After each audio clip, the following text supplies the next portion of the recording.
Boa noite. Está no ar o 3 a 1. Hoje nós vamos tratar de uma polêmica secular, a contradição entre a religião e a ciência. Participam dessa nossa conversa o padre jesuíta e historiador Luiz Correia Lima, o pesquisador titular do Centro Brasileiro de Pesquisas Físicas, Henrique Lins de Barros, e a professora de filosofia da Universidade Federal Rural do Rio de Janeiro e pesquisadora do Grupo de Estudos Transitivos do Contemporâneo, Nelma Medeiros. Há muitas versões com relação à origem do homem. Há mais, vamos dizer assim, difundida através dos tempos, que seria uma criação divina. Entretanto, a ciência, somente os geneticistas afirmam que o homem descende dos primatas. Até onde vai essa dúvida, essa polêmica? Tá. Eu acho que o debate criacionismo e evolucionismo ele é um debate construído. Né? Eu acho que não vai levar muito além o conhecimento da ciência. Eu acho que são posições muito radicais, tanto de um lado quanto de outro. Né? Você atribui isso a quê?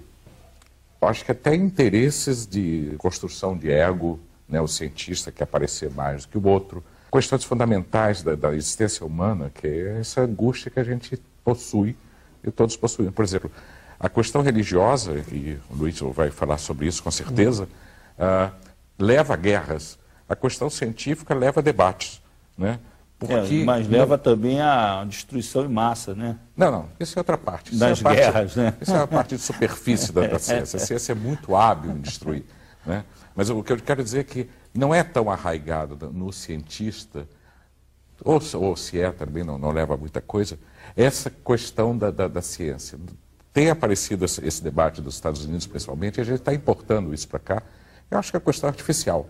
Né? Eu acho que criacionismo é uma leitura equivocada da religião, ou pelo menos de alguns textos religiosos, que se tenta fazer uma religiosidade, uma cientificidade de textos que são simbólicos, e o evolucionismo é uma questão radical da ciência, que tenta se olhar aquilo como um dogma terminal. Bom, primeiro, Darwin, a gente tem que lembrar, Darwin é muito anterior a qualquer teoria genética. A genética vem posteriormente, Mendel, mas não assim só a partir de 1900 que surge uma ideia de genética mais madura. Quase 50 anos após o trabalho de Darwin. Mas então, eles são neodarwinistas, os geneticistas. Sim, o neodarwinismo é uma reconstrução, é uma nova teoria que está baseada na ideia de seleção natural também, mas não é Darwin. Né? Quer dizer, olhar Darwin como sendo um conhecimento inabalável é equivocado. Atualmente o que se faz é o neodarwinismo. Assim como olhar essa questão do universo, tudo baseado nesse mito da teoria do Big Bang, que está muito difundido, é também uma construção. Quer dizer, nós transpomos a nossa angústia para um outro nível. Dizer que o universo começou do nada, de uma grande explosão, eu não compreendo. Eu não compreendo. Coloca a minha angústia no mesmo plano de qualquer outro. Não é uma resposta para mim. Tá? Assim como dizer que a vida surge de combinações ao caso, também não compreendo. Tá? O que nós vemos é que existe, em toda a origem da vida, né, a origem da vida na Terra e tudo, existe um grande enigma, um grande mistério, uma grande coisa que nós não conseguimos chegar nem perto. Nós não conseguimos entender o que é vida. Padre Luiz Correia, como é que, vamos dizer assim, a teologia mais moderna, contemporânea, vê essa questão do mistério da criação? Eu gostei do modo como o Henrique colocou essa questão de perguntas que a ciência não responde, do mistério que envolve a vida humana. Na verdade, o que a religião faz, o que a fé faz, é dar a esse mistério o nome de Deus. Quer dizer, Deus é o mistério que envolve a nossa vida, é o mistério que envolve a totalidade da existência. Na verdade, não explica, mas aponta para esse mistério. Mas aí é o quê? São Tomás ou Santo Agostinho? Não, toda a experiência de fé, ela aponta para um sentido radical da existência, mas um sentido radical que não desfaz esse mistério, mas apenas acredita na existência sensata, mesmo sem as explicações todas que as nossas perguntas colocam. A gente poder pensar também a relação entre, não exatamente a relação, talvez alguma diferença entre mistério e ignorância, né? Porque, como você colocou, Henrique, nós somos muito ignorantes. Nosso conhecimento é muito precário. Por mais aceleradores de partícula que nós tenhamos à nossa disposição, por mais hipóteses científicas, narrativas de vários tipos para explicar essas perguntas limite, nós vamos combinar que nossos conhecimentos são muito precários? A gente mal conhece as coisas, né? Então, acho que tem também um pouco assim de ignorância. Ignorância no sentido assim, eu preciso fazer alguma coisa e não tenho a ferramenta adequada. E me vejo preso por uma situação que eu não consigo resolver. Acho que é um pouco, o conhecimento é dessa ordem. A gente tem muito mais ignorância e menos coisas que a gente consegue operar com alguma eficácia, né? E nesse espaço ficam essas perguntas, e aí qualquer resposta pode calar esse buraco. O homem não saiu da caverna ainda, é isso? Ele faz um teatro bonito, mas eu acho que as coisas são muito precárias ainda. Nós somos muito ainda rudimentares nas nossas ferramentas. Falta muita coisa. E a gente, na verdade, também é muito arrogante, querendo achar que sabe muita coisa. O mito do homem da caverna, do Platão, é exatamente isso. O jeito chega, vê a luz, aí fica cego, volta para a caverna, para a escuridão. Nós estamos nessa situação, é isso? Não, eu acho que eu prefiro uma ideia de Fernando Pessoa, não vou lembrar em que poema, em que ele fala que quando saiu da caverna viu que era tudo mais ou menos a mesma coisa, que não tinha muita surpresa, que não tinha muita coisa com que se surpreender.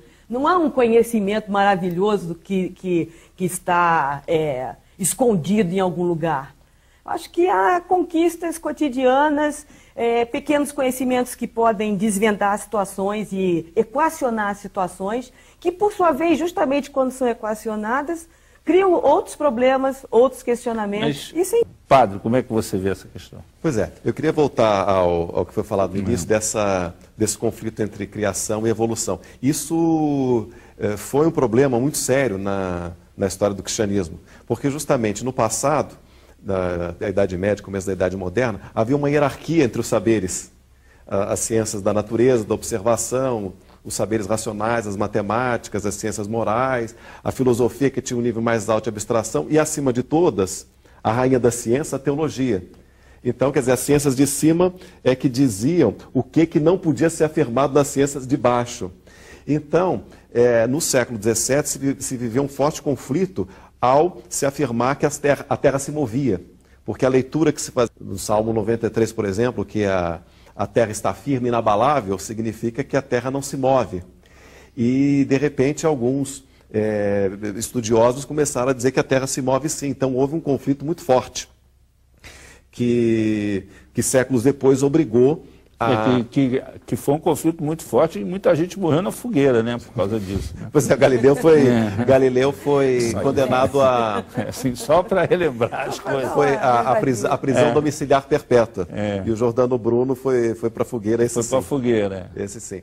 Mas o Galileu deu uma afinada lá e tal, e fez um bom acordo. Mas ele era um homem de fé, um cristão piedoso, tinha uma filha freira com quem ele se correspondeu muito e tal.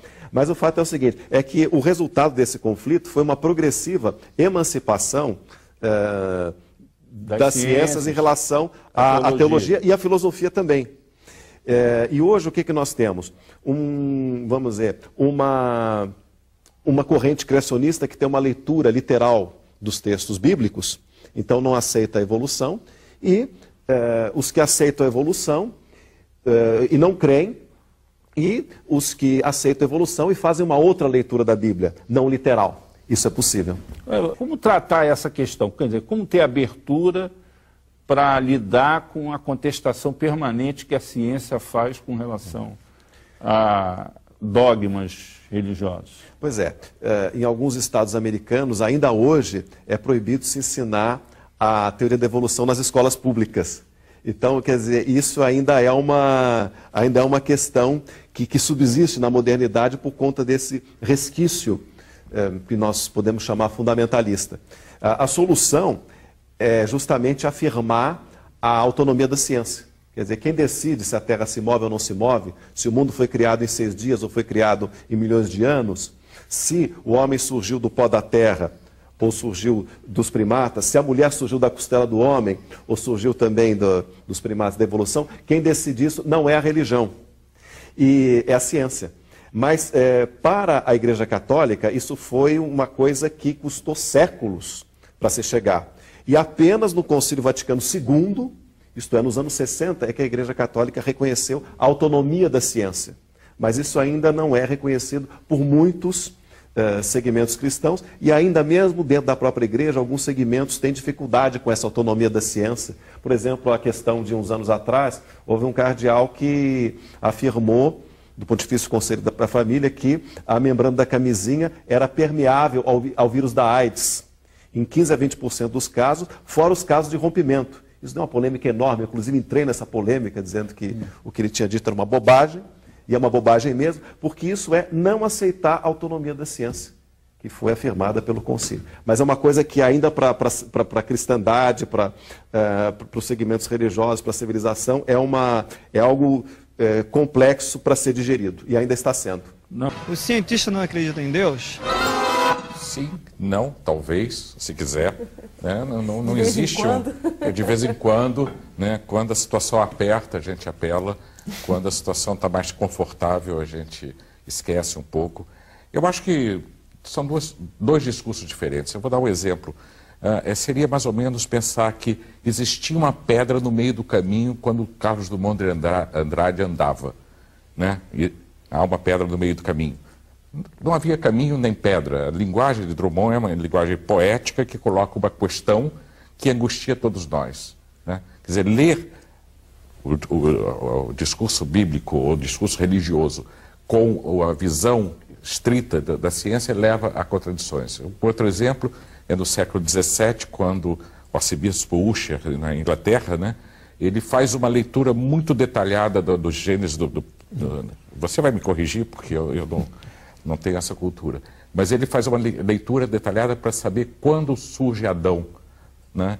E ele faz a contagem regressiva e ele conclui que foi em 4004 a.C., provavelmente no dia 23 de outubro, por volta das 9 horas da manhã. Esse é um absurdo. Tá? O absurdo científico, o absurdo religioso, o absurdo em qualquer sentido, transportar um texto que tem um simbolismo universal, né, para uma matemática precisa, aritmética pura. Quer dizer, eu acho que não existe nenhuma contradição em acreditar ou não em Deus e fazer ciência. São dois campos diferentes, um campo da racionalidade, um campo que pode responder certas questões que eu tenho, e o outro campo não racional, que nem por isso é pior. Eu não gosto do uso da evolução quando se fala no conhecimento ou cultura. Eu acho que não há evolução. Há transformação, há seleção, mas não evolução. Nós não somos melhores do que os gregos. Nós estudamos os gregos e ficamos abismados. Santo Agostinho é maravilhoso, e, no entanto, está em 1200. Né? Quer dizer, essa ideia de evolução da sociedade para uma sociedade mais apropriada, não sei, eu acho que é uma ideia equivocada, é uma importação de ideias evolutivas da biologia mal lidas, porque se a gente retornar a Darwin, ele não usa o termo evolução, ele vai dizer seleção natural. Né? Há uma transformação por seleção natural. A ideia de evolução está muito associada a uma melhora. Então, hoje, nós seríamos melhores do que antigamente. Queria saber qual a diferença do diagnóstico para o ateu. A rigor, ateu é que afirma que Deus não existe. E agnóstico é o não conhecimento. Vamos dizer, é uma suspensão de juízo com relação à revelação, com relação à religião revelada. O agnóstico pode ser alguém que aberto ao mistério, embora não faça profissão de fé do crente. Essa questão agnóstico e ateu, tem mais um personagem que a gente pode trazer para discutir, que é o gnóstico. Esse talvez é o mais maltratado da história, porque ele tem uma posição que se afasta tanto de um quanto de outro.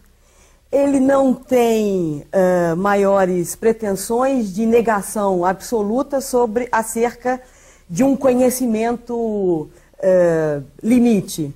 Ele, por sua vez, não rapidamente suspende o juízo. Ao contrário, o gnóstico, a posição gnóstica, é a posição de quem experimenta-se absolutamente em mal-estar e solidão, exacerba isso, sabe que isso se exacerba quando a angústia pinta, mas faz o exercício de não deixar uma narrativa calar essa pergunta e lhe dar um conforto. Não importa se a narrativa é teológica, se a narrativa é religiosa, se a narrativa é científica.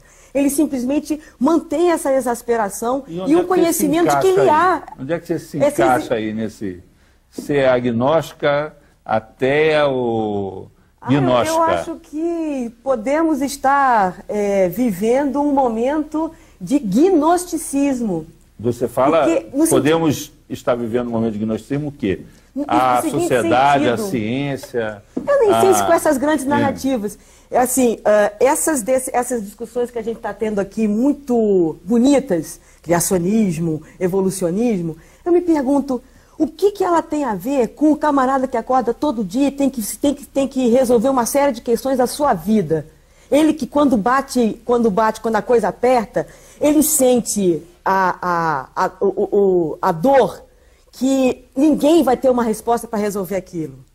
Essa é a posição gnóstica, esse lugarzinho de mal-estar, de solidão radical, absoluta de cada um, que não tem resposta que vá dar conta disso. E ela vai continuar acontecendo, e as respostas são provisórias, são as respostas que a gente consegue aqui agora. Dizer que Deus existe não resolve uma série de questões, até porque não tem um sentido unívoco, um sentido único. De que Deus estamos falando? Qual é a imagem de Deus? Qual é a compreensão de Deus quando alguém diz que Deus existe? A compreensão de Deus vai mudando ao longo da história. Mesmo na Igreja Católica, para pegar um segmento religioso, quer dizer, ser santo no século XII, XIII, como São Luís Reis de França, significava lutar na cruzada. Ser santo no século XVI, como Inácio de Loyola, era combater a reforma, com todos os meios que estavam ao alcance. E ser santo na segunda metade do século XX, como João XXIII, é afirmar a liberdade religiosa, é defender os direitos humanos, é ser contra a intolerância religiosa, é o encontro dos protestantes. Então, quer dizer, há uma compreensão de Deus que vai mudando ao longo da história, e mesmo contemporaneamente, nós temos muitas imagens de Deus distintas na afirmação de cada um que diz que acredita em Deus. Você acredita em Deus? Como é que a gente não pode acreditar se olha só a volta e você vê que esse nome responde por tanta coisa?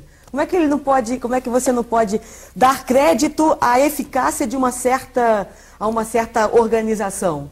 Daí a deixar que isso ocupe e desenhe por definitivo esse lugarzinho de angústia, não. Mas aí você não é agnóstica. Ao contrário, você o gnóstico... é crente. Você teria que ser um incréu para poder ser gnóstica. Veja, o gnóstico, a posição gnóstica, muito simplesmente falando, a posição gnóstica é a posição que, de um lado, sabe que qualquer resposta pronta é um passo de uma autoridade que quer determinar o que é a sua vida e quem é você. Toda resposta religiosa, toda resposta ideológica é uma resposta que quer desenhar você e dizer para onde você vai, te dá um sentido pronto. O gnóstico é o cara que desconfia disso e mais, é um cara que mantém uma postura mental para que isso não domine a sua vida, por mais que isso pressione a gente. É deixar as coisas em aberto, mas, sobretudo, experimentar e saber que não tem jeito. Estamos condenados a estar vivos. Ninguém perguntou pra gente se a gente queria nascer. Ninguém me perguntou se eu queria entrar nessa brincadeira. Eu não tenho como voltar atrás e dizer que não quero. E essa é a condenação que, ao mesmo tempo, é a única saída, é a saída por dentro. E essa saída é aquela que a gente constrói todo dia, precariamente, provisoriamente, sem maiores certezas. Porque na hora que você deposita uma certeza numa saída que você encontrou, você fechou todas as suas outras portas. Essa é a posição gnóstica. Mas olha só, isso é dura vida de filósofo, né?